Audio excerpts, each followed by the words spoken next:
All right. I think we are live right now. Welcome back to episode 104 of the Think Big podcast. If it's your first week joining us, we're excited for tonight's episode. It's going to be a continuation from last week's episode because last week we broke records on lending. We were talking lending, all things from start to finish, how to scale it, how to get to a place of producing at minimum $500,000 per year in revenue into your business if all you did was lending. And people loved it. We got a lot of feedback in the DMs. People were reaching out to us on Facebook and Instagram asking us to do a part 2. And here we are tonight. So if you are on Instagram, I highly recommend you come over to the YouTube because that's where you're able to engage in the comments. Last week, Sam, I think we had 2 or 3 deals happen in our comments live. I saw David Smith. He got a deal funded by Kirk. I believe one of the doctors came on and she was able to connect with lenders. I forget what her name was. Do you remember her name from last week? Dr. Courtney. Dr. Courtney. So Dr. Courtney came in. I believe it was her first time ever tuning in to the episode as well. And she was immediately able to connect with investors to be able to put her money to work. I highly recommend. I'm not saying this just to get you off of the platform. I know you're on Instagram because you love being there. Come over to YouTube. It is 10x the value on this platform. Tonight, we are going to be talking all things that new investors need to understand on how to properly lend. Because in the world of lending, it has the very same issue that we saw in real estate, which is the problem with real estate is there's too many ways to make money. And if you're in that position where you've recognized being an investor is the way you want to go, you see the opportunity to make a lot of money, but you find yourself standing still, analysis paralysis, you haven't taken any action, and you can't quite figure out why everybody else is winning like 19-year-old kids and you're a 40-year-old who still hasn't made money. We want to solve that for you tonight for free. No course, no gimmicks, no bullshit. Let's just get into the meat and potatoes of it. So, Sam, I think that's what we're talking about tonight. Anything you want to add on that before I start to pull up the slides and presentations and all? Yeah, guys, the big theme today, Marlon said this. You said there's a lot of ways to make money in real estate, but the reality of that, the flip side of that is if you don't have focus, there's a lot of ways to not make money in real estate as well. So, guys, today's big focus is going to be on 2 things. So, one, we're going to talk about the main types of lending that if you are a little bit to the newer side of lending, this is going to be important for you because we're going to help you focus on the things that actually matter and kind of cut out the noise. But 2, a lot of what we're going to do is actually dispel some of the myths, talk about my big thing which is scaling, the scalability of some of these methods, because you're going to be shocked at some of these things that you think are the end all be all things to do. And the reality is they're probably something you should do for no more than one little season. But dude, that's it. Let's get into it. Awesome. So I'm going to see if I can share my screen here, which hopefully I can. Beautiful. So you want to be a lender. Like, yo, Sam, did you play, just out of curiosity, when you were growing up, did you play Pokemon Yellow, Pokemon Red, or Pokemon Blue? Which one were you? So we had blue on the Game Boy Color. And then I even remember I had the purple transparent Game Boy Color. Oh, that was a good Game Boy Color. I had the purple Game Boy Color. I didn't have the transparent one. And I played blue, and then I played yellow, then I played silver. Love it. Love it. Wait, it's funny because I know there's so many people in the chat who have no idea what the hell they're looking at. And I'm just like, I think we just dated ourselves a little bit, but that's okay. It's all good, man. So let's jump into this. I can't see anyone or anything. And so, Sam, you're going to have to let me know what's happening in the chat. Gotcha, brother. We're talking about becoming a lender. And the reason we've got this image up here is because ultimately you need to make a choice on what kind of lender you're going to be. Sam mentioned earlier, the hardest thing is people are faced with too many options and too many decisions to make. And the truth is you never have as many problems as you actually just have decisions to make. And so as we jump into this, I need to put out this disclaimer that we are not attorneys. We're not financial advisors. We're not CPAs. I'm nothing else that requires a degree. This is purely educational and entertainment purposes only. So do your own research, speak to your own professionals, and make your own decisions. But with that being said, let's talk about why this matters. And if I click on slideshow, there we go. I think we're full screen now. So why is this topic so important? Your attention. Your time and attention are non-refundable resources. And Oftentimes, as an investor, we think the money is the most valuable resource we have. But Sam, you know this. What's the most valuable resource that any entrepreneur will ever possess for the rest of their lives? It's not. To me, it's time and attention. But I mean, like the one word that I use for that is going to be focus. It's your focus, it's your attention. And so being able to properly direct it is where you want to start. And that's what we're going to help you with tonight. Now, spending time on the wrong task is the most common mistake. I think see a lot of people, they'll buy mentorship programs, they'll buy courses, they'll go and talk to the wrong people, and they're getting advice for the wrong problems. Ultimately, it's not that you're not a lazy person, it's that you're just working on the wrong things. And so we want to be aware of this thing called leverage as a new investor. As a seasoned investor, we want to be aware of leverage. And it's not just an ROI, return on your investment. It's an ROE, an ROT, and an ROR. So if you don't know what these acronyms mean, write them down. They're the most important acronyms you need to know. Your return on your energy or effort. That's what the E stands for. The return on your time. Again, the resource that once you spend it never comes back. And the actual return on your resources. And so as we go through this here, let's talk about what you're going to learn. You're going to learn the difference between short-term, mid-term, and long-term lending. We're going to learn the pros and cons of each of these. We're going to talk about industry standards and expectations. And I'm going to give you an easy decision-making matrix for helping you decide your path, because all this information is meaningless if at the end of the day, you don't truly make a decision and lock into a path. If you're in that season of you're just consuming, okay, fine. In a previous episode, I told you, you all have 50 hours worth of consumption. So if you're brand new to the industry, I mean, you just found out what being an investor is yesterday or today. You just found out about real estate. You just found out about entrepreneurship and business. You are in the safe zone. You've got 50 hours worth of consumption where you don't need to do a damn thing except absorb information, read books, listen to podcasts, be on the forums, and do all that good stuff. If you have passed your 50 hours, you are now responsible for picking a path and making a decision. And tonight, we're going to help the people who are interested in lending and interested in putting their money to work to make money, make money. We're going to help you pick a path that you can stick with for the next 90 to 180 days so that ultimately you can start making some money in this business, depending on where you are. And so here's what we're not going to talk about tonight. We're not talking about the paperwork of the deal, right? Like you want to get into the how's the easy part. That we'll cover in another episode in the future if you guys want it. We're not going to talk about legal structures, about how to put your entity together, how to put your LLC, where to get it. That stuff is not going to make you money. We're not going to talk about how to properly secure the paperwork or the money yet, because again, these things are all secondary to you making a decision. We're not going to talk about starting a fund, because if you're a new investor, you don't need to worry about that. We're not going to talk about being accredited, right? These are all the things that you've been hearing other people. These are buzzwords that you've been hearing online that have been getting you distracted that we don't need to talk about yet. And we're not talking about Sam's OnlyFans account. It's not happening tonight. I know the people, dude, Sam, the amount of DMs I get asking about how to get onto your OnlyFans, it is mind-boggling. I mean, the people want you. I don't know what you've been putting out there on the OnlyFans, but people want to know how to get that link. Well, it's the only Sam's, and to be honest, I'm kind of disappointed because I had a discount code ready to go for people for the first month. Just give them the first month for free, but it's okay. It's okay. They'll just have to wait till later. Dude, that's not tonight. So if you're new here, you need to know a little bit why maybe you should consider listening to us, because you don't need to accept anything we're going to say tonight, and you don't need to just reject it off the bat, and you don't need to neglect it. But I'm going to give you potentially a reason why maybe you should listen to me, maybe you should listen to Sam. So I've been in real estate since October of 2020, and I started to buy properties back in 2021. So Sam, you might like this. I actually went back earlier this morning, and I was just curious to see on the transactions that I was able to find inside of my Google Drive, how much money I've borrowed since 2021. And since 2021, I've borrowed $2,692,000 and 406.72 cents. And with that money that I borrowed, I calculated how much I've paid my lenders on all the deals. I've paid out to my lenders almost $300,000, 297 to be exact.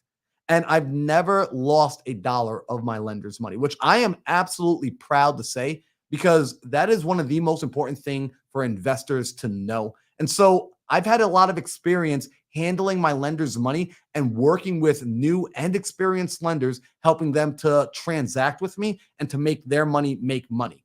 And Sam is an interesting character. He's done over 300 real estate transactions in the last 3 years. And just to put this into perspective, Sam only started real estate 3 years ago. So you got to take into account, like the beginning, there weren't as many transactions. So much of this, he figured out what worked and then doubled down on it. And so many of these transactions have occurred just in the last 2 years alone. So Sam has a crap ton of experience. And so I want you guys to listen to guys who are actually doing this business, who have done it and who are doing it as of this moment. So, Sam, anything you want to add on that as why people should maybe consider what we have to say? Yeah, the other big thing is for me on an operation side, right? Guys, I raise money. I raise tons of money. I'm actually selling off all my single family. I'm going to go buy big assets that cost millions and millions of dollars, like self-storage facilities. That's all I'm going to do in real estate now outside of the wholesaling. And so one thing I'm really phenomenal at is raising capital. The first time I started even raising capital, I raised $1.175 million within 24 hours.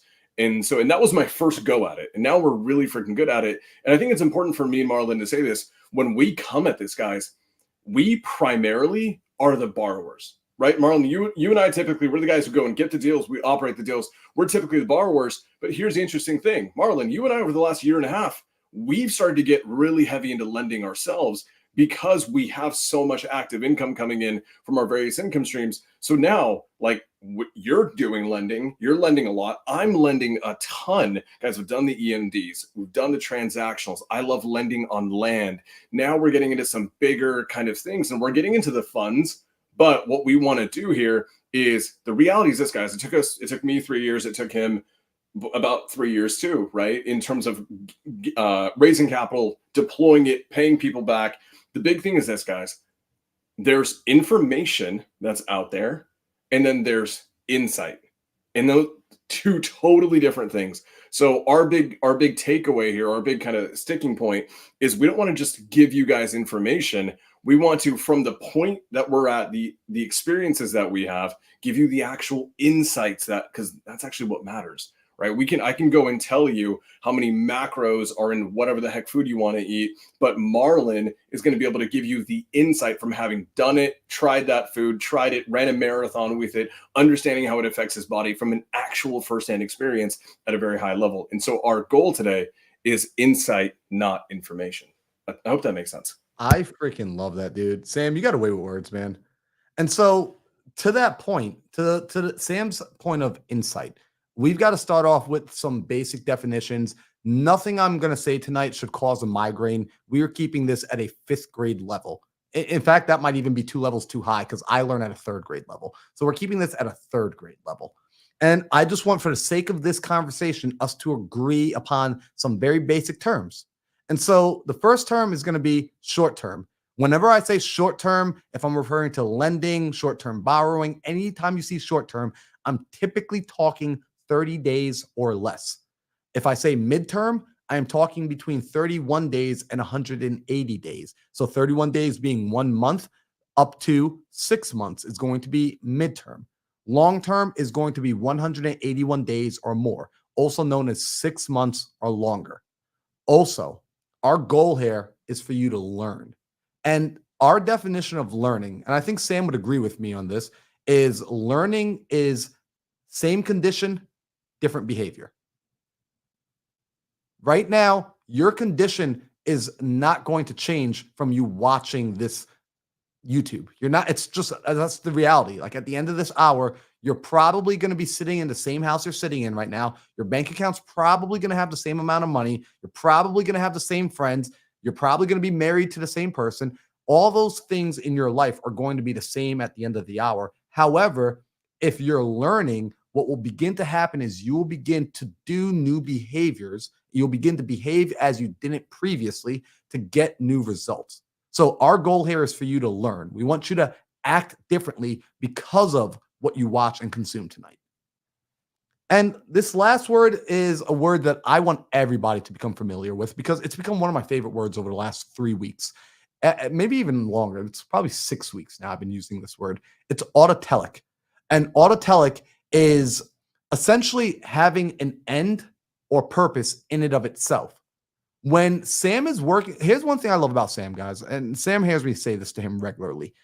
My favorite thing about Sam is a monster at building and scaling business. He gets it at such a detailed level. It's kind of scary.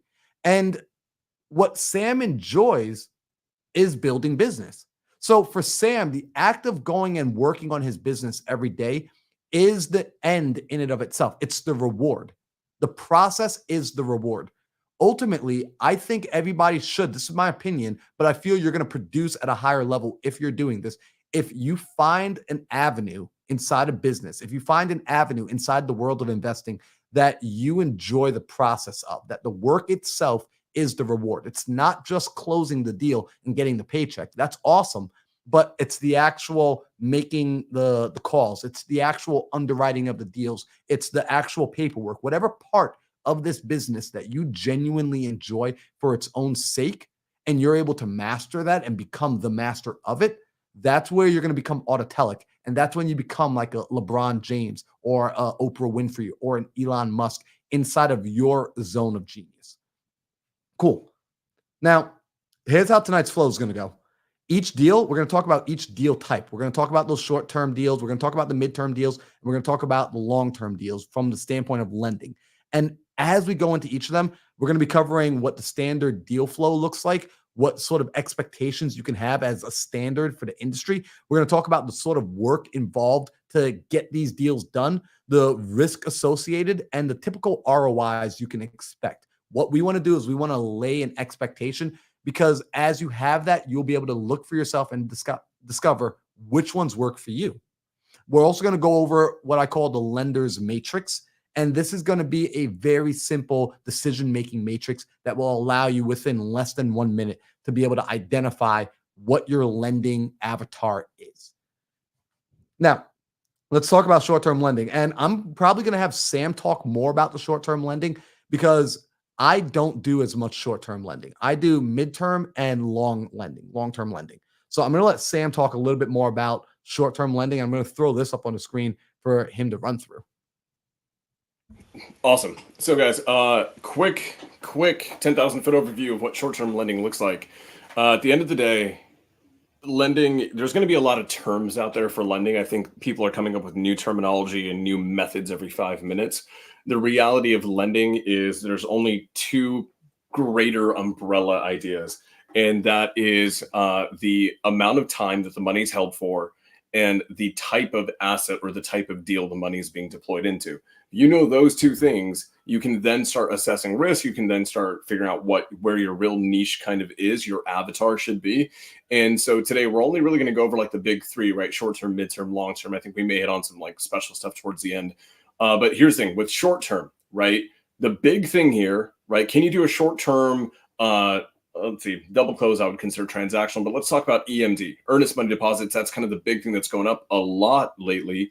Is people love EMD lending. Why? Because you don't need a ton of money up front. The reality is if you've got a couple $1,000s up to like 5K, you can start funding wholesalers EMDs, right? And the cool thing about EMD lending is that when you deploy, I'm not going to talk too much into the securement side of it, but a good EMD deal typically is never going to even leave title. That's the whole point. And it's not going to leave the escrow company, the escrow account. And that's kind of like the draw or the attraction point for a lot of EMD deals. It's in that essence, it attracts a lot of newbies. Now, here's a reality that I want people to consider, right? Here's an insight from doing a lot of this is the thing with EMD lending is that there is a generally lower barrier to entry, right? A lot of people think that you have to either have your own money, but the reality is in all these forms of lending we're going to talk about, we should have said this earlier, you don't need your own money. As long as you can go get access to someone else's money, you can go and lend it out. It's exactly what banks do. We talked about this last week. But the reality with EMD lending specifically is because it's smaller amounts, because the money typically is not supposed to leave the escrow account, because there's not a massive amount of risk on it, and there's tons of wholesalers out there doing deals, there is no little to no barrier to entry. And what ends up happening is in the grand marketplace of competition, there are more players in the game. Now, the truth is there may not be many phenomenal players in the game who are super good at the game, but there are a lot of people playing ball or trying to play ball or trying to be involved.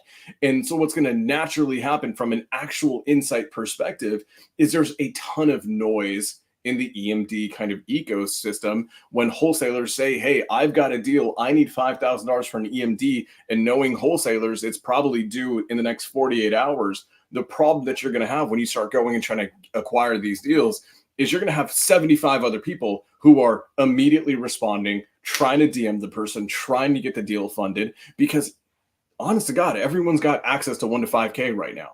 Like if you don't have it, you can go find someone who does and get it funded fairly easily, fairly quickly. What I like about EMD deals is they're quick. They're super quick turnarounds, right? A couple weeks, usually, sometimes up to 30 days. It really just depends on the contract the wholesaler has going on. But here is the thing that I want people to consider when it comes down to the EMD stuff is I view everything from a scalability standpoint, right? So I'm going to keep hitting on scale. Like you guys will find that I never dwell too much on the deal type. I care about, is the model automatable? Is the model systematizable? Is the model scalable, right? With people, processes, and systems. So here's the thing, guys. When it comes down to the EMD side, from a fundamental standpoint, the best people you want to lend money to, right? The best wholesalers out there. The reality is, Marlon, are most of them putting up $5,000 EMD per contract? Not most of them, no. No. And the reality is the highest level guys, the guys who I've learned the game from, who I hang out with in my masterminds, the reality is most of them, they may put any number on the contract. And then the reality is they never deploy the funds anyways. They never send the money into EMD, or the ones who are really gangster about it, right? I'm not advising you do this. I'm just, regurgitating what I've seen people do, and it worked really well for them, is they will use promissory notes in lieu of an actual monetary deposit of an EMD. And like, you can basically do that. Like it works. They crush it at scale, because you can imagine if you're doing 30, 40, 50 contracts a month and you're putting 500 to 1,000 on EMD on every single contract, I mean, you will have some serious capital constraints and logistical constraints on top of that. So even though I like EMD deals as an entry point for people to get into the game, and I see tons and tons of value in it, my thing with EMD lending is it is a season for you to get some experience, get into some transactions, meet some good people, maybe find a wholesaler who is crushing, who is on the come up, who you can build an early phenomenal relationship with, right? But to me, EMD lending is a season. And I'm going to come back and hit on this from a scale perspective. And here's why. Scalability truly is unlocked with one core principle. Can I hand it off to somebody else? That is leverage. Can I hand it off to someone else or another system? And when we deal with profits, right? So if you look at the end point, the typical ROI can be 40%, it can be a flat fee. Very often when people say, hey, I've got $1,000 EMD, I want to get that funded on an EMD loan. Cool. Most EMD lenders are not going to do that unless they get minimum $500 back, right? Because it's only worth the time. And if you're doing $5,000 on an EMD loan, typically they're going to want maybe between $1,500 to $2,500 back. All good. That's a good chunk of money. And that's, for a lot of people, if you do a couple of those a month, you can pretty easily replace your active income from your W-2. Like, it's very, very doable. Here's the problem at scale that's going to happen. There may not be enough meat on the bone for you to incentivize and scale a team for it to be automated. If you're like me, I like building businesses that do not require my time in the businesses. I love working on them, not in them. And the reality is, if I'm doing $5,000 loans, and let's just say my average profit's going to be $2,500, that's awesome. Here's the issue with that.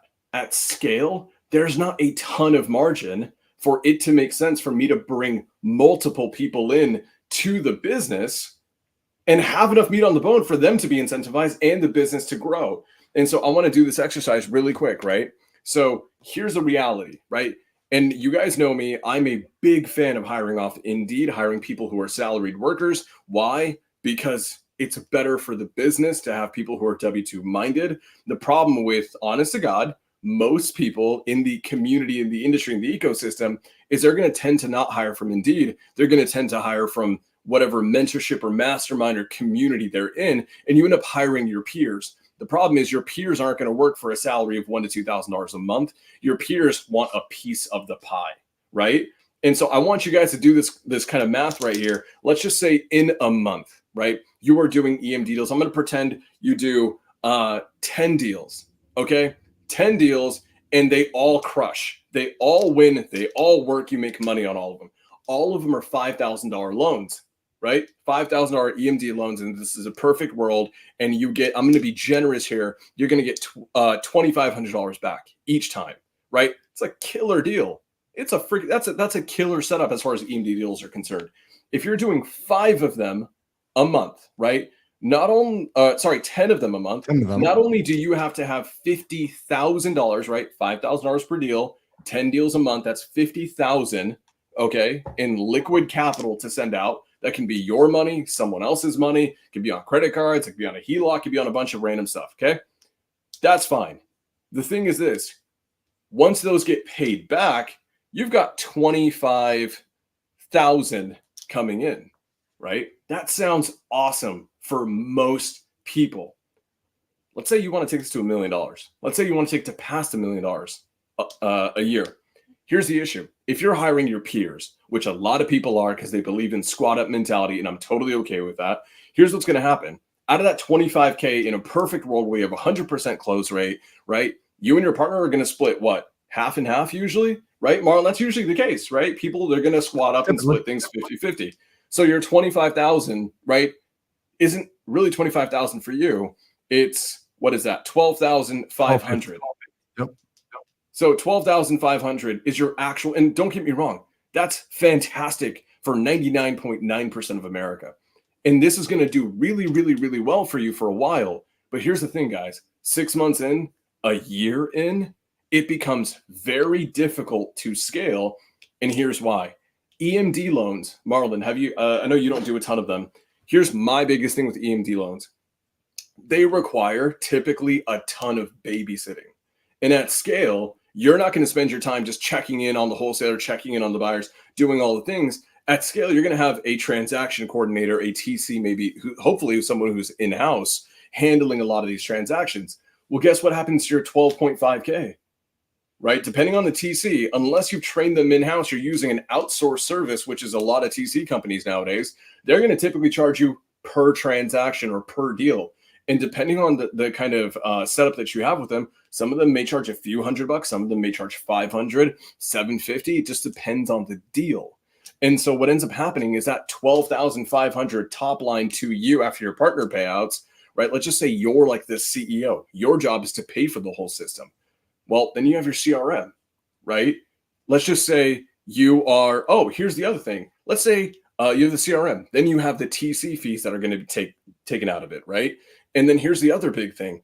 Most of us probably aren't going to be deploying $50,000 of our own money. A lot of us may not even have that $50,000 to begin with. It's why we're doing EMD lending. Here's the issue. We're going to go get someone else's money, right? So that 25,000, Marlon, that 12.5K that pays to me, if I'm using someone else's money, I got to pay them too. And the reality is I'm probably going to pay them a lion's share of things because I used their money. I risked their money. And so although I like EMD lending, I think it's a great entry point. My thing with this, I have this term that I use, and it's called logistical drag.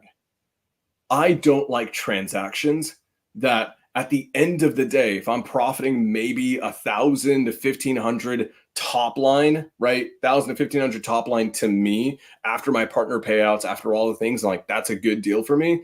That's cool. I don't want to have a team of people to manage just that one payout. And that's the issue that I have with EMD lending. There's so many moving parts, so much nurturing, so much fall through. The deals fall through left and right. Like, do not get me wrong. And here's the other big thing. I am very honestly, there's people like Ryan Schroep's in the chat. Ryan Schroep crushes with EMD loans. He's built such a phenomenal brand that people are very loyal to him. The problem with a lot of people who are getting started, they don't have a brand. They don't have a personal brand. They don't have a community that, kind of will allow you to just really crush it and for you to be the go-to guy. And so what ends up happening in the beginning when no one knows who you are, you have to be competitive. You have to compete on rates. You have to compete and be more active to get the deals. All of this stuff, all that ends up happening, and I've seen this through and through, bro. I can be wrong. Let me know in the chat if someone else feels this way. I've never met someone doing EMD loans as their primary business model who 6 months later didn't believe the juice wasn't worth the squeeze. That's my personal take. So I like this model as an entry model. I do not like it in scalability because of logistical drag, right? You have technically high profit margins from a percentage perspective because you are lending, but you have the issue of, is the juice worth the squeeze? And in this one, for me, from a scale standpoint, I don't think it is. So that's what I got on that, bro. Beautiful. And so for people that are listening and actively looking for where do you fit into this scenario, I want to say this right now. Effectively based on, and I agree with Sam's analysis, based on what Sam said, if you are a newer investor and typically a younger investor, you have more stamina, you have more time, and you need to go and develop skills, and you have the capacity to go out and do the hustling, then this is going to be an awesome strategy for you to get your foot into the world of lending. Even if you're slightly older and you understand the skill set required, just recognize that this is going to be the entry point into the world of lending. And the reason it's the entry point is because of how little resources you actually need of your own in order to get started. Very similar to wholesaling inside of real estate. This is the equivalent of that world, of that strategy, but for the lending world. Let's look at the next one. So we've got our really quick, Marlon, if I could say this, I really want to hit on this, and I want people to think about this. I haven't seen one yet.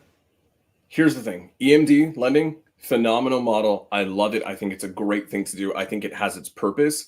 I care about scale, right? That's all I care about is scalability. How can I take this to millions?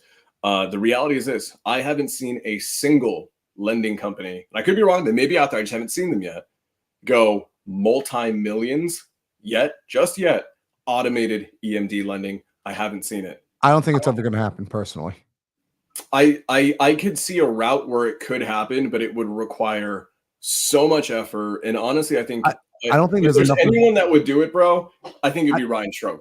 I don't think there's enough of a demand. I just don't think it'd be worth. I think the people that have the skill set to make it happen are going to take that skill set and apply it into a larger vehicle. But they would still keep this vehicle open because it's such a good entry point for people to be able to get into the world, because not everybody's going to start at the top. Not everybody's going to start with the biggest strategies. And there are people who need to, and I'm one of those people. So let me not make this sound like there are people out there and like it's them, not me, because I'm definitely a person that has to crawl before I walk and walk before I run. And there are people where this strategy effectively allows them to crawl and build up the confidence. And that's why, like, I love like I'm in Ryan's community. I love watching people get their first deals inside of Ryan's community, get that taste, and be able to now say, okay, I understand and I want to go faster.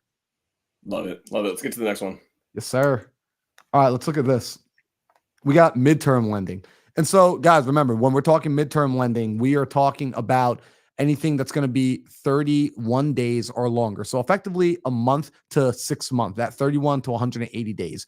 And inside this world, we got transactional lending. And so you may have heard of this in different words. So some people call it flash funding. Some people call it same day funding. And some people call it 1 day bridge loans. Actually, I don't know why this says midterm. This should be on the short-term side of things. Sorry about that, guys. So this should say short-term lending. Let's go ahead and edit that right now. We'll edit it later. Let's do this. Slideshow. Cool. Did I edit it? Can you see this one? Beautiful. Yeah, it's short-term now. Cool. So with the short-term lending on the transactional lending, I'm actually a pretty big fan of this, because this kind of lending, for people that don't understand what this means, effectively, this is when wholesalers are looking to double close. So there may be an instance where, let's say Sam's got a fat rip and he's going to make a triple-digit assignment. He's going to make over $100,000 as an assignment fee, but he understands if the seller sees that Sam is going to make that much money, even though he's going to solve the seller's problem, the seller may get upset when they look at the closing statement. They see on the settlement statement that there's a $100,000 assignment going to Sam's company, and they may terminate the deal, not show up to closing, and just do whatever. Deals go south like this all the time. So wholesalers who are aware of this, and they're aware of just human psychology, that people will naturally not want to see you win that much more than them, are going to try to sabotage. So what they will do is they'll do something called transactional lending, and they'll do a double close. When wholesalers are doing a double close, this creates a fantastic opportunity for lenders to be able to come in with the funds to help them buy the property and on the same day resell the property, usually within a few hours of each other. So the transaction happens all in the same day. Now, with this sort of lending, typically lenders are going to need access to more capital because you're actually purchasing the entire property. You're not just lending $1,000 or $5,000 for an earnest money deposit. You're actually now lending the entire purchase price and usually covering the closing costs and things of that nature. Typically, depending on your market, the purchase price could be anywhere on the low end from tens of thousands to hundreds of thousands of dollars that you would need to be able to come up with in entirety to help this transaction close.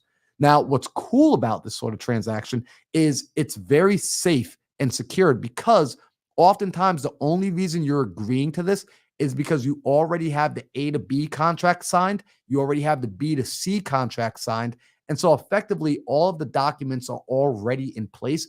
And usually your buyers have already put in the earnest money deposit that are going to close on the B to C transaction, showcasing that they are serious. And so from that standpoint, the lender's money is pretty secure. There's no such thing as an absolute guarantee. However, in the world of lending, this is one of the closest things we get to it, because all of the paperwork is pre-signed before you ever even get into the deal. So you're not hoping that down the road they're able to sell it. The buyer is already there on day one. Now, one of the challenges with this form of lending, like I mentioned before, is you do need to have the capital already to deploy. And so whether you're using your own capital or getting access to someone else's capital, you need to have all of it. And typically it's going to be in a shorter period of time. You're not going to get oftentimes a lot of due diligence on these deals, because the reality is the wholesalers that bring these sort of deals to you, the reason they're getting such large spreads is oftentimes they're great at sales, they're great at negotiation, and they're leveraging time as the resource and the value add in the proposition when they're going and contracting the house. They're telling the homeowners, listen, we can get this transaction closed for you in 7 days, in 14 days. We could get it closed for you as quickly as title could run the paperwork. And so you're not getting a 45-day runway to do any sort of due diligence. These deals are, if you say yes, you need to be able to fund typically inside of 24 hours. They want to be able to move and they want to go on these. That's number one.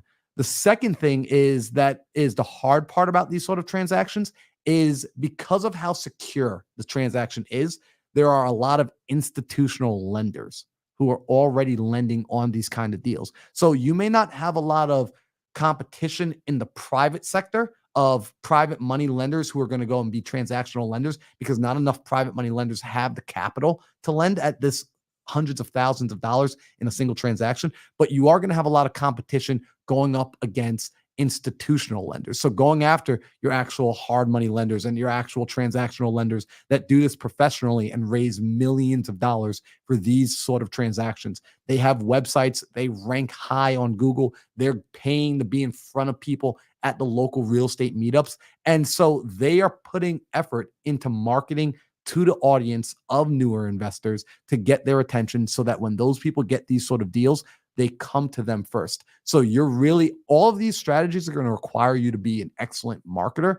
This one, even more so, because you are going to be going up against big dogs who have funds to market and be in front of people. They're going to have a credibility package. They're going to have banners. They're going to have all of that. So you're really going to have to win people over on being in front of them, staying front of mind, as well as creating that genuine connection. Now, the typical ROIs that you're going to see on these sort of deals is going to be a 2 to 12% of the purchase price. And this is interesting. These deals, think about this. You're getting in and out in typically one day. So let's say you're getting 2% as a return on your money in that one day. If you annualize that, you're actually getting, what is that, a 720% around annualized return on your investment? Because in one day, your money's increasing at 2%. If I multiply that by 365, that's going to be seven whatever.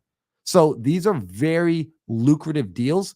The challenge with them is you're going to have to go out, just like with EMD lending, just like with Gator lending, you're going to have to go out and keep finding the next transaction.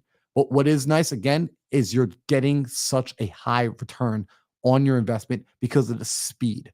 Your money is in and out in typically just a single day, sometimes a few days because of the weekends. So, Sam, anything on this one that you feel we missed?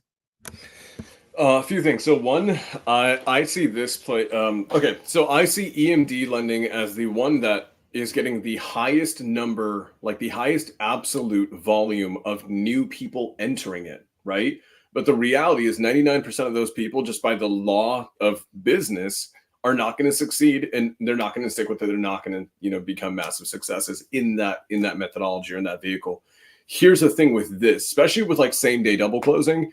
One, I think this is the one where out of all the people who are coming into this, most of them are not freaking newbies.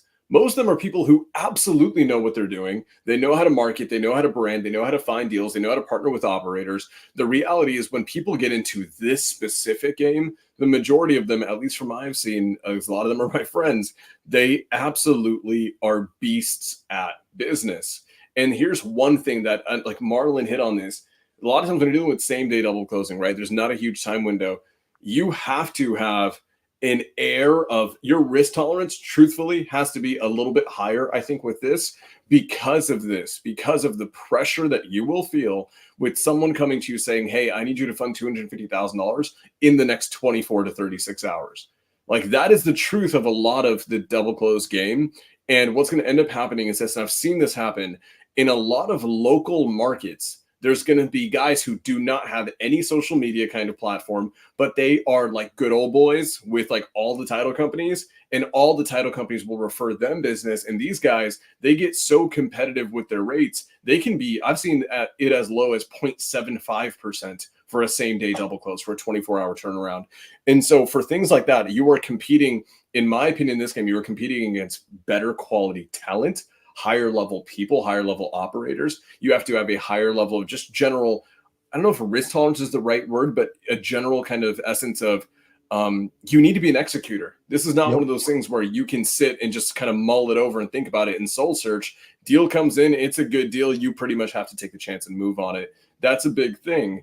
And here's my thing though.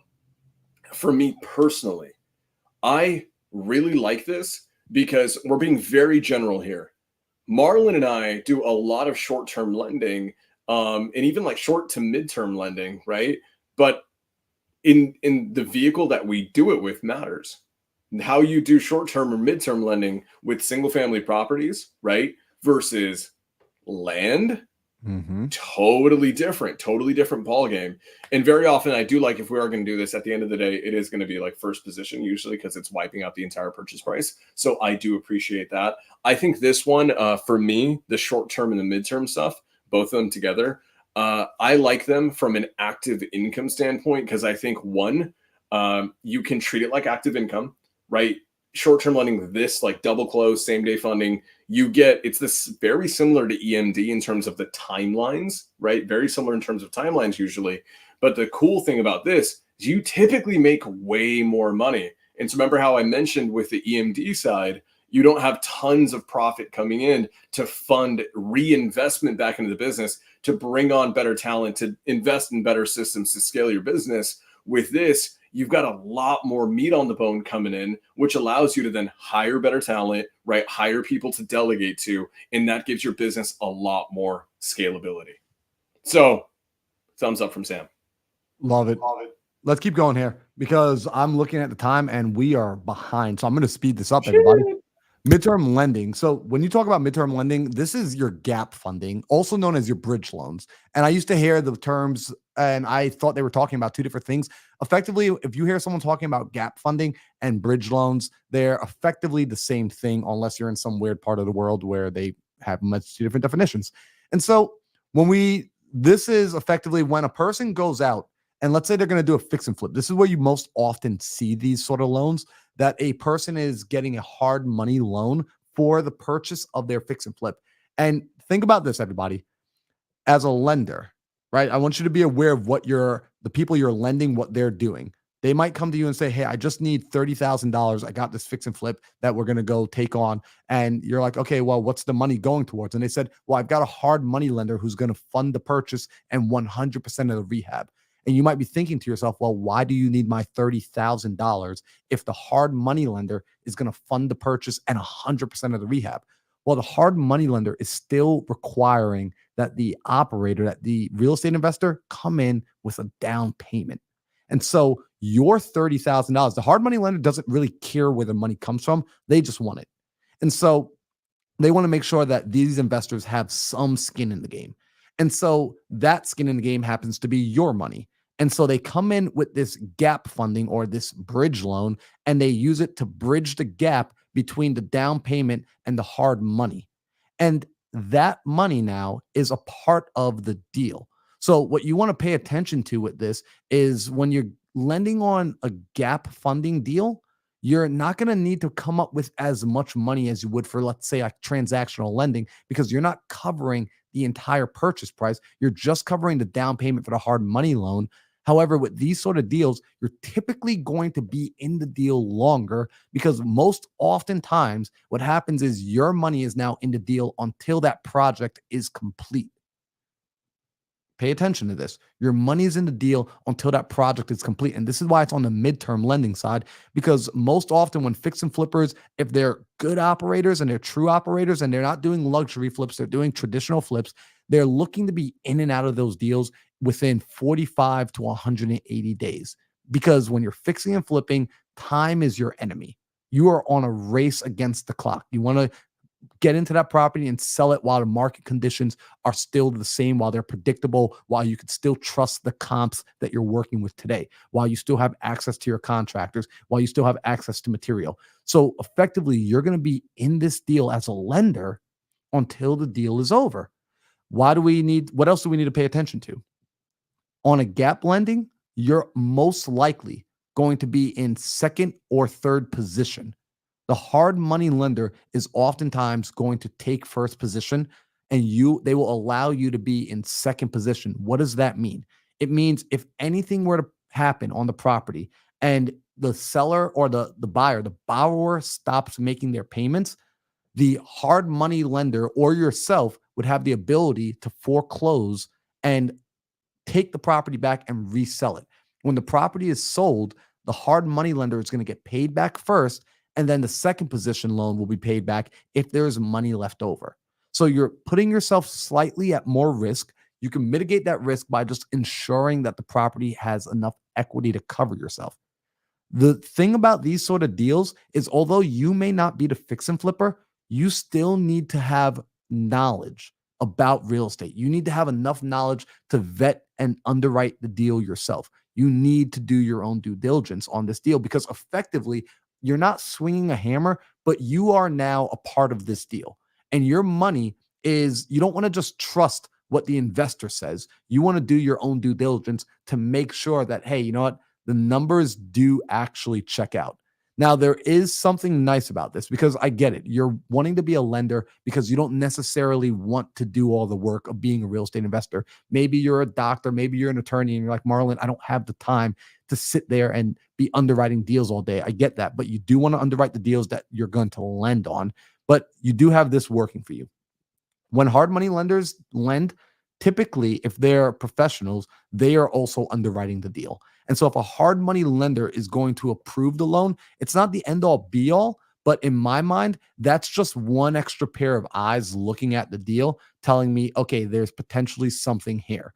I've worked with hard money lenders in the past, and they will say no to some people and they will say yes to some people, because typically I like when they work with hard money lenders who are local to the project, hard money lenders who are also flipping in the same area, because those hard money lenders will not lend on bad deals, right? So that's one of the nice things. So as a gap lender, what I believe your responsibility would be, if you're going to do this, is going to be to ask your borrower or ask the investor, who's your hard money lender and are they local? Make sure that they're local hard money lenders. And if you wanted to, you can no problem pick up the phone and call them doing your own due diligence. I think it's worth it to do that kind of work, because if you find out this is a good relationship, this is a good operator, and these are good hard money lenders and these are good deals, then you now have a vein to put your money into continuously over and over and over. The nice things about doing these sort of transactions is these sort of lenders will come back to you over and over. So what will happen is you'll start getting repeat customer. You'll have a larger lifetime value on the customer once you start stepping out of the realm of short term and start stepping into the realm of midterm. You're going to start to be able to transact with the same person more often, because if they're flipping, odds are they're going to continue to flip for a longer period of time. So typically on these sort of loans, you're going to see an ROI usually between 8 and 20, more closer to the 15 and 20%, because they are taking on the risk of being in second position. So you'll potentially be able to make a little bit more money, a higher return on your money than standard. Sam, anything else you want to add to this one? So if anyone's on Marlon's thing, that shouldn't have posted to his chat. That's me. So okay. So I'm just saying, midterm, this is my personal favorite. I like gap funding. The reason why is I think the juice is worth the squeeze here the most, right? Especially for the season that I'm in. I like this because like my goal right now is I want to freaking conquer the world, right? I'm not in a position right now where like, do I have a lot of money coming in? Can I just put it into someone else's rental properties and make a good 10%? And it's like, that's it. Sure. But in the world of opportunity cost, I'm willing to take the risk and go kind of try to get more bang for my buck. So for me personally, I love midterm lending. It fits my profile the most. I just want people to be aware. Here's a couple things that you have to be aware of when it comes down to this type of lending. And depending on the type of deal, whether it's a land deal or whether it's a single family property, whatever it is, or it's a fix and flip. One, if there is a house involved, I'm sorry, it never goes to the timeline you think it will in the beginning. Nope. The positive approximated, it's going to be 4 months in and out, 4 to 5 months. It's going to take 8. Just understand that is the nature of flipping houses. And that is okay. That is okay as long as you have proper communication with everyone involved. That's number one. Number two, out of all the forms of lending that we've talked about, in my opinion, and I could be wrong here, in my opinion, this is the one that is most easily influenced by current market trends. When you're home or when you're lending on a long-term 5-year play, right? The reality is that 5-year time horizon is your insulation against market volatility. Midterm lending is where, especially on a fix and flip, guys, what's happening right now? We're in an election cycle, right? And when you're lending, especially on a gap or a bridge loan to a fix and flipper, right? Who is their customer at the end of the day? It's John and Jane Smith who are looking for their first starter home. Like that's the reality of it. And those consumers, they don't know anything about the real estate industry. They only know what, the big media outlets are telling them. Is it a good time to buy or is it a bad time? Do they even understand why it's a good time or why it's bad? Hell no. But the reality is their favorite channel, whether it's Fox or CNN, said it's a good or bad time. And so right now, especially in an election cycle, we have this thing called buyer speculation. We don't know if Donald Trump's going to win. We don't know if Kamala Harris is going to win. And if either of them win, what's that going to do to the Fed? What's that going to do to interest rates? What's that going to do to home prices? So at the end of the day, when you are considering these, this is my game because I lend on flips. I do. I love doing bridge loans. But I have flippers who come to me, Marlon, and their timelines on their rehabs end up around November or December. I'm like, hey, love it. I'm not going to touch that with the 10-foot pole because in your mini submarket, if Trump wins, that entire area is going to riot, right? Or you could be in another part of the country, and in that mini submarket, if Harris wins, the entire community is going to be in a riot, and it's going to hurt everything. And I just don't want to be involved in it because I know things are kind of wonky. So I love midterm. I love bridge. I think the risk is worth the reward if you do it right and you have the right operators. But I want you guys to always be aware. Trust me. A lot of times we just say, man, if the deal's safe and the operator's good, we're all good. This is the one where random stuff that you never thought possible can influence your deal, including who's going to sit in the White House. And we're seeing a lot of that happening right now. Totally agree. No, totally agree. And I mean, and that brings us over here to this one. And this is where I think most people are most familiar. And this is your midterm lending and your long-term lending as a private money lender. This is a traditional private money lender. Now, when we talk about PMLs, I personally like PMLs. I'm biased. I work primarily with PMLs.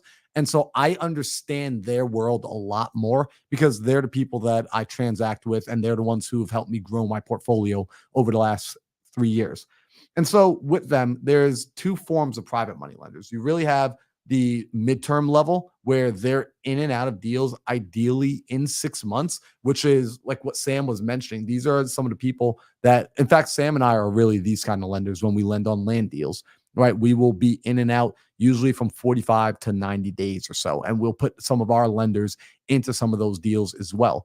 Those are quick deals. Now, what's nice with those is they are fast. What also is really nice is your positioning on the loan, your level of security. Typically, on a private money loan, you are going to have the ability to control first position because you're controlling the purchase. You're allowing them to purchase and hold the property, which usually means you're wiping out any existing mortgages and liens and whatever that stuff is when the property is conveyed over to the new owner. And that's one of my favorite things is because now, if anything happens, they're able to, God forbid, we get abducted by aliens, we could just fire sell the property, right? You as a lender could simply take the property back and fire sell it. You could go on with the project. But if you're like, I don't ever want to touch the project, hopefully you did your due diligence. You saw that we're buying properties for 40 and 50 cents on the dollar, and you're just going to go sell it. And usually you can still sell it as is and make a profit. That's the securement that you get with being a PML. Now, with these loans, you're typically going to be getting anywhere between an 8 and a 15% typically as your return on your investment. Have we given returns that are higher? Yes. Have we given returns that are lower?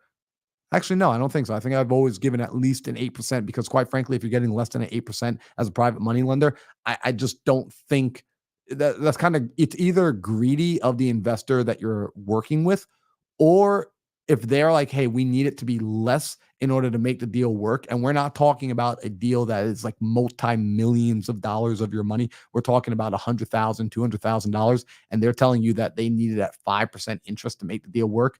Run away from that deal immediately because that's a shitty deal. It's a terrible deal.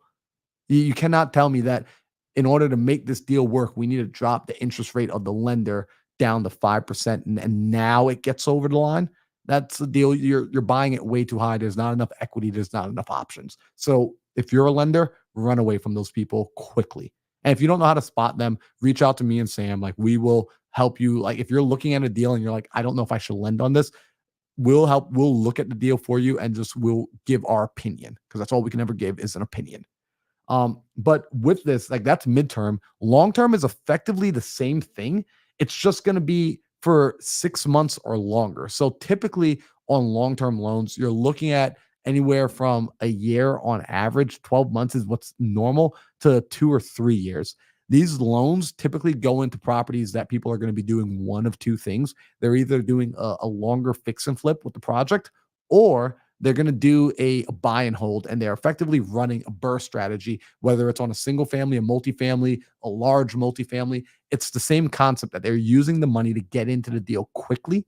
And so you're able to help them get into the deal quickly by lending to them.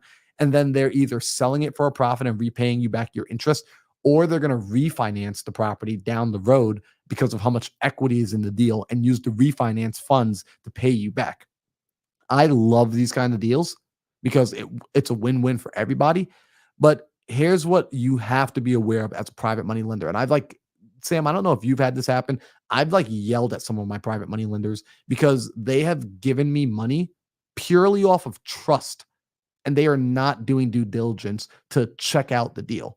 I've sent my private money lenders like details on a deal. I'll send them the emails that have deal breakdowns, the numbers, the comps, all the things. And they'll message me back 5 minutes later, says, it looks great. Let's do the deal. And I'm like, I know for a fact that in 5 minutes you did not read this entire thing. And like you looked at it and you saw my name, you saw my picture, and you said, let's lend. And Yeah, I'm bro. grateful It to took have me 30 minutes to underwrite that damn thing. yeah, dude, I'm grateful that people have that level of trust, and you want that level of trust with your operator. You want that level of relationship. However, if you're going to be doing this professionally and you're going to become a lender and you're going to go and lend to people outside of me and Sam, you're going to go lend to strangers effectively. You need to underwrite. You need to do due diligence. So you actually still need to have the skill set of being able to identify a good deal, almost as if you were a wholesaler, almost as if you were a flipper. You don't actually need to go swing the hammer. You don't have to manage to cruise, which is the plus side. You truly do get to sit back and be like the bank. But just like Chase and just like Wells Fargo, they have underwriters and they actually underwrite the deals and they will approve or deny the loan. So don't be afraid to deny and say, I'm not putting my money in that deal with the rationale and the reason, and be able to tell the borrower why you don't want to invest. If you're just saying, I don't want to invest because I'm scared, you're showing your ignorance and you're not working on your craft. You're not working on your business. But if you say, I'm not lending because I noticed that your ARV is actually only, it's a very small margin. And if something goes wrong, I don't want to have to take over this project and I don't want you to lose money. I want this to be a good experience for you. And I want this to be a safe experience for me. For that reason, I'm going to say no to the deal. Lenders, this is where you should be looking. This is like lower, this is second highest tier. The next one that we're going to show is the highest tier, in my opinion, for what you should want to do as a lender. But this is where you could start lending. You could start in this place if you have at minimum, I would say $45,000 of liquid capital to go. And when I say liquid capital, I'm typically talking about for these sort of deals, because of the length of time, you usually want it to be your own money. You don't really want to be using someone else's money. Is it possible to use someone else's money for these sort of deals? Yes.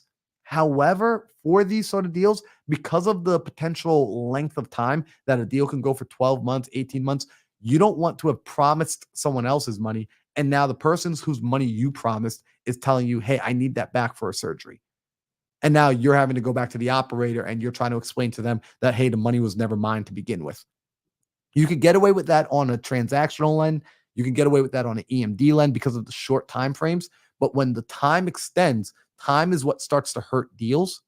And so when the time extends, there's just more opportunity for things to go wrong. So you want to be able to have as little moving parts in the deal as possible. Sam, anything you want to add on this one? No, not on this one. I actually really want to hit on the next one. Awesome. So this next one is PMP. This to me is like the crown jewel. If I'm a lender, this is where I want to be. I want to be in that place of being able to be a private money partner. And effectively, what this means, I'm going to break it down in the simplest words. It means you get to go and lend on a deal. And depending on the deal structure and how you negotiate, you can actually get both a return on your money as well as lifetime equity in the deal if you are structuring it properly. Now, with these sort of deals, here's what I am going to say. PMPs, this is going to be one of the tougher ones to get into because you can't just bring money. Typically, if you're only bringing money, that's not valuable enough to get into the deal unless you've got access to like millions and millions and millions and like more money than we'll never have to go talk to another person. Then sure, you can start getting equity. But if you're just bringing $100,000 or just $200,000, that's not enough value. What you need to be able to bring is money as well as some form of experience, some form of operations, of management. You need to bring some other resource that adds to the actual operation of the deal. And this is where it could get really cool for you because if you could bring something of more value that allows you to get equity, you potentially have the ability to get, your traditional 8 to 20% return on investment, but you also have the potential to get an infinite return because after some time, when we refinance or we do whatever it is we're going to do, your money will come back to you. So you'll recollect your money, but you'll retain ownership in the asset. That's the crown jewel of it all because at the end of the day, we want to have ownership of assets. We do all this cool stuff in business to make money, yes. But if we ever want to get out of the rat race, truly it comes from a place of owning cash flowing assets. And PMPs, this is actually what, again, Sam and I, we do this right now. We, because of our network, because of what we built over the last few years, we connect with operators. And so in our lending world, we do gap lending and then we do PMP where we will bring money into a deal and maybe we're taking a lower return on that money. Like we'll say, okay, I'll take 8% on that money. But when you guys cash out and refi, we want to retain ownership of the deal. And what we do is we'll bring different value, whether it's systems, whether it's attention, whether it's eyeballs, whatever it is, we will bring different value to the deal. Sam, anything you want to add on this one? I'm just like paying attention to the time and realizing how far over we are. Yeah. I don't think we're gonna have time for Q&A today, unfortunately, but that's okay because next week's gonna be one of the best episodes ever. Okay, so two things I want to hit on. One, I want to go back just like a little bit when Marlon talked about if you're a borrower or a lender, I'm gonna pretend you're a borrower. Do not let your lenders just lend to you knowing they haven't looked at a deal or underwritten a deal because you may be the best. You may be absolutely phenomenal and you will never screw someone over. Awesome. Love it. And I'm not doubting you. The problem is this: you are rewarding the behavior of your borrower or of your lender. Sorry, you're rewarding their behavior of just trusting the name and not doing their due diligence. And here's the danger point of that: they will eventually go and do the same thing with the wrong person who isn't you. So to protect your lenders who are like your friends, you should treat them like your friends or your family to protect them from getting screwed over in the future, right? Because what's going to happen is this: if you keep rewarding that behavior of them not doing their due diligence and just be like, yeah, it's me, it's Sam, of course I'm never going to screw you over. What's going to end up happening is they're going to go talk to someone else who does have a social media presence, who has some form of quote unquote credibility. And they're going to approach with the same behavior because they've been conditioned and rewarded for doing so. So do not let your lenders skip that step. Marlon, it's funny. A good friend of ours who's an Olympic athlete, he is one of the biggest offenders of just being like, yeah, Sam, it's you. And then, but now over like a long enough time period of me like kind of yelling at him, he is so diligent with these deals. It's amazing to see. So I wanted to hit on that, guys. And then part two, here's the thing, guys. Here's the reality that people don't talk about, the PMP side, right? The private money partnering side, is that if you are a lender, just understand this: by nature of that operator allowing you to take equity in a deal, chances are they are not the best operator in the game. Because the best operators, right, they have what we call leverage. Their leverage is they have a track record. They're phenomenal. They have all of these things. Usually these guys are doing so many deals. They already have such a phenomenal network in terms of opportunity cost. They probably have people throwing money at them at 8, 9, 10% interest. They don't need to give up 8% interest plus equity over 30 years. The reality is when you are dealing with most operators who are allowing you to take equity, just understand that you may not have an operator on your hands who's done 100 transactions successfully. They may be newer or intermediate trying to grow. And I want you to count that in your risk profile, your risk tolerance. Now, the other thing though, for Marlon and me, because we're growing our brands, it's interesting the kind of space that we're getting into. We're doing these deals where we're bringing in tons of money for these people and we're getting equity. And it's not because, and they're some of the best operators in the industry. The reason why they want to do it is because the value that we bring is our ecosystem. The value that we bring is our following, our distribution base, our podcast. A lot of the guys who are the best in the game, they have mentorships or communities or masterminds or something like that. And they love partnering with people who have brands, not for the sake of like, you know, they'll leave money on the table in terms of equity. So they get the story of getting to say they worked with Mindset Marlon, and Marlon's going to go fly out to the multifamily and film a YouTube video, and then thousands and thousands of his audience is going to see it. And then guess what ends up happening to the operator that Marlon partnered with? He gets elevated on a platform and he gets new eyeballs too. So I want you guys to really absolutely start understanding that. But dude, I'm loving this. This is so good. This is so damn good. And I would say this, what I've discovered, and this actually blew my mind, and I'm just being real, a lot of it too with the partners, it's relationship. Because the risk you run as a PMP, it's a double-edged sword. You get the benefit of being able to partner with someone, but the risk you also run is partnering with someone. You're effectively getting married. And so, because of our character, it's just honest. Like, this is what happened. Because of who we are as people, people want to get relationships with us, right? Like, they don't want to marry us, but effectively, they want us in their lives. And becoming a partner with someone and coming together on a deal where you're both making money, you're both benefiting, is a really good way to secure a relationship, to secure a friendship. And so, there are times where we've been brought into deals purely on the fact that people want to create relationships and they want to solidify those relationships. So as you're working on yourself and you're like building your business, remember to consistently keep a good reputation. Keep a good reputation. That's going to it's going to pay dividends for you down the road. So let's get into this last little picture here, because we've got this matrix, my my makeshift matrix, dude. So let's see, Sam. I'm going to see if this makes sense, because I drew this up earlier while I was eating some lunch and I was like, this makes sense to me. Let's see if it makes sense to everybody else. So on the left-hand side of this matrix, you've got less money and you got more money. And when I say less money, I'm not going to put us at $0, because you want to be able to get access to something, in my opinion. You should be able to secure for yourself at least $5,000 before you start getting into this game. That's just, even if you're not lending that money and you're lending someone else's money, you want to have enough money to at least eat and pay your bills. So if you need to go Uber, if you need to go Instacart or whatever, go do that first, make $5,000, and then come back in so you can have some breathing room to start becoming a lender and start being an investor. And on the top bracket, you've got no active income at all, right? So you, like, when I say no active income, I'm talking like no steady W-2 or anything like that. And on the right side, you've got more active income. And so this is going to act as a spectrum. And so in that middle, you're going to see that $5,000 per month. So once you cross over that $5,000 per month, you're going to be on the more active income side.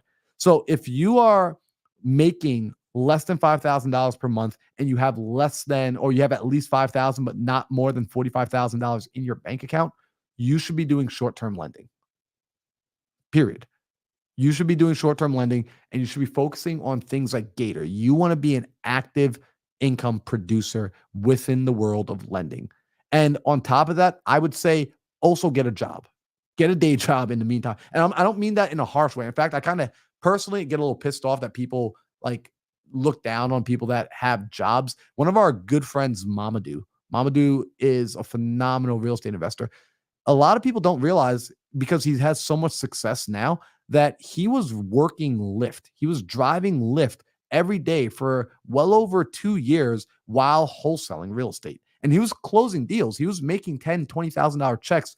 But what he understood was, I still have to pay the bills today while I'm working on this business. And so in between rides, he would pull over to the side of the road. He would make calls. He didn't make excuses. He just did the work. And so if you're in that early startup stage, have a job and also work this business.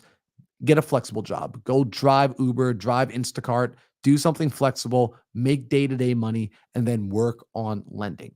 Now, if you are having more money, you don't necessarily have the active income. Maybe you've retired, right? Because we come across a lot of people like this where they're like, hey, listen, I've retired. I'm sitting on a nest egg, but I'm 60 years old and I don't really know what to do, but I've got this $100,000. Cool. You should be doing some transactional lending, in my opinion, right? Because this is going to allow you to take that money and make it grow. You're going to have to put time into it. But when you find these sort of deals, you'll be able to get your money in and out pretty quickly, 1 to 2 to 3 days. And you'll start to be able to grow that stockpile of money you have a little bit faster, because you'll be able to deploy more of it. And that's what we want to have you do. We want to have you deploy more of that money. Of course, this is all things being that you're doing your due diligence. Now, on the right-hand side, where you've got not a lot of money saved up, but you do know how to make a good ton of money. Like, let's say you're just making $6,000 a month right now doing e-commerce or whatever it is you want to do. Still, if you're entering into the world of lending, because you don't have a lot saved up, I'm going to say that you still want to go ahead and start in that place of being a Gator lender. Because if you're making good money, but you don't have a lot of money saved up yet, what it tells me personally is your money behavior is irresponsible. You still have bad money behavior. And so when you're going to be doing a Gator lending situation and you're using your own money to do so, it's going to force you to start to develop money management. You're going to develop better money management. And so it's more here about developing proper skills and relationship to money than it is about getting the highest return, because you already know how to make money. You just don't know what to do with it when you get it. And if you're making a lot of money and you have a lot of money saved up, this is where you're going to start to hang out with that private money lending, the private money partnerships, and the gap funding. So look at this chart and figure out, where do you fit inside of this. This is a simple matrix that you can look at in less than a minute and figure out, okay, based on where I'm at in my profile right now, with how much money I have saved up and how much money I'm earning currently, I can fit myself into one of these 4 boxes. Sam, anything you want to add on this? No, this is perfect, guys. And guys, I want you to start applying this to everything, even outside of lending. Apply this to wholesale. Apply this to buy and hold real estate. And because, dude, you know how many people DM us and they're like, "Hey, Sam, what should I do?" And I'm like, I know nothing about you. I know nothing about your life, what you bring to the table. So, more importantly than just this specific table about lending, I want you to actually take the more active income, the no active income, the less money, the more money, right? The axes that he's drawn. Understand that those axes can apply to wholesale, fix and flip, rentals, self storage, bigger asset classes, or even lending. So, dude, I love that. I want people to take that framework before you guys DM us and like, "Hey, Sam, what should I do?" I like, this is my new staple now, bro. I'm just going to screenshot this and say, I'm like, well, where do you fall on this graph? This is huge. I love this. So thank you for making that. I've never seen anyone actually make this, and I love it. I'm sealing it. Love it, dude. So, guys, we somehow went 16 minutes over the hour. Don't know how that happened. I was hoping we were going to end early enough that we'd be able to do questions. I know for a lot of people, they just took a lot of information in. And one of the challenges is, when you have the information, it's still like, okay, well, I've identified there are going to be people out here. I think a lot of people, because we essentially put out a message talking to newer investors. I think we're going to have 90% of the crowd who are looking at, I need to do short-term lending. I need to do that EMD, the Gator lending, and I just don't know how to do it. Guys, awesome resource. There's an amazing, amazing resource for this. And it's actually, he was here earlier, one of our good buddies, Ryan Schroep. And he doesn't even know we're going to do this, but you guys need to go and join his community. It is by far one of the best. I'm not even going to say one of the best. I'm calling it the best community on EMD Gator lending that I have seen out there for free. It is the best free community that I have personally seen. And the reason being is, Ryan is very to the point, very no BS. Do this if you want to create this results. And so if you're someone who needs a lot of like touchy-feely emotion and you need someone to coddle you, this might not be the room you want to go into. If you're someone that's like, listen, I just need a coach to tell me what the frick to do. Like, I perform well when someone just says A plus, like 1 + 2 = 3, right? And that's what you need. Go inside and join this community. Go to whatever it is, school.com/fund free. It's a free group. Join it, get in there and start taking action. If you're a private money lender or a private money partner and you're like, okay, cool, that's where you sit, and you're like, I don't want to run around and do all this active stuff day to day, and you want good deals, start networking with people, start finding high level operators. If you want, talk to Sam, talk to myself. We've got deals that are coming online here in the next several weeks that are going to be bigger deals. I'm going to tell you right now, guys, if you don't have at least $100,000, you don't want to talk to me right now, because I'm only doing larger assets. Sam, you're only doing larger assets right now as well, right? Yeah, right now. And if I were to take anyone on, it would be accredited investors, minimum 50K. But the reality is, in the world of opportunity cost, right, guys? I have to put more priority and emphasis on the people who come to us with $500,000, and that's just the way it is right now. So I like accredited only, and then 6 figures plus. That's kind of where we really start having meaningful conversations, especially because I'm going to speak to myself right now. I'm going ham. I said this earlier. I'm selling all my single family, and I am only going to be buying bigger asset classes, specifically self-storage facilities. And then so bigger asset, just bigger everything. So yeah, that's me. Yep. So guys, reach out if you want to get connected on that. Next week, we will be back to answer questions.